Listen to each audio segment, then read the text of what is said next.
दोस्तों, इस पृथ्वी पर जब भी कोई तपस्वी तपस्या करने बैठता था तो स्वर्गलोक में देवराज इंद्र को लगने लगता था कि अब उनका सिंहासन खतरे में है और वह किसी भी बात को पूरी तरह से समझे बिना ही तपस्वी की तपस्या को भंग करने में लग जाते थे और पृथ्वी पर किसी न किसी खूबसूरत अप्सरा को भेज देते थे और फिर खुद ही कामदेव के बाणों से आघात होकर तपस्वी अप्सराओं के पीछे लग जाते थे।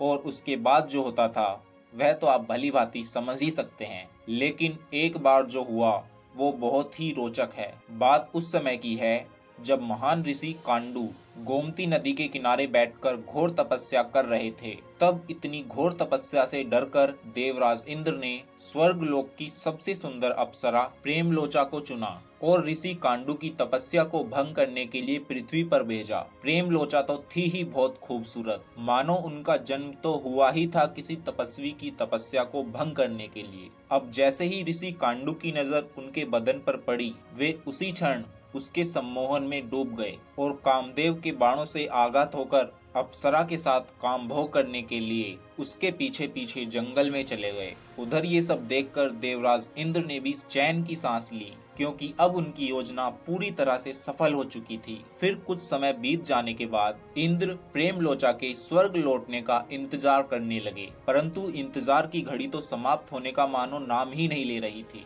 धीरे धीरे कुछ पलों का इंतजार कुछ दिनों में और कुछ दिनों का इंतजार कुछ सालों में बदलने लगा। और दूसरी तरफ प्रेमलोचा का हाल भी ऋषि ने बुरा कर रखा था, क्योंकि ऋषि कांडू की तपस्या भंग करने का उनका लक्ष्य तो पूरा हो ही चुका था, परंतु कई वर्ष बीत जाने के बाद भी ऋषि कांडू उन्हें छोड़ ही नहीं रहे थे। हालांकि प्रेमलोचा ऋषि कांडू के क्रोध से भली भांति परिचित थी, इसलिए अब उनके पास ऋषि कांडू के पास रहने के अलावा दूसरा कोई विकल्प नहीं था। अंततः एक दिन इत्तेफाक से ऋषि कांडू की आंखें खुली और वे प्रेमलोचा से बोले कि देवी, तुम कुछ समय प्रतीक्षा करो, मैं अभी अपनी पहले संध्याकालीन पूजा समाप्त करके आता हूँ। तब प्रेमलोचा बोली कि इतने वर्ष बीत जाने के बाद अब आपको पूजा पाठ करने की सूझी है। इतने वर्षों से तो आप लगातार बिना रुके मेरा विषय भोग कर रहे थे। इस पर ऋषि कांडू बोले कि तुम सुबह ही तो आई हो और मुझे पूजा पाठ के बारे में ज्ञान भी देने लगी। इस पर उन्होंने इंद्र के षड्यंत्र के बारे में सब कुछ बताया और कहा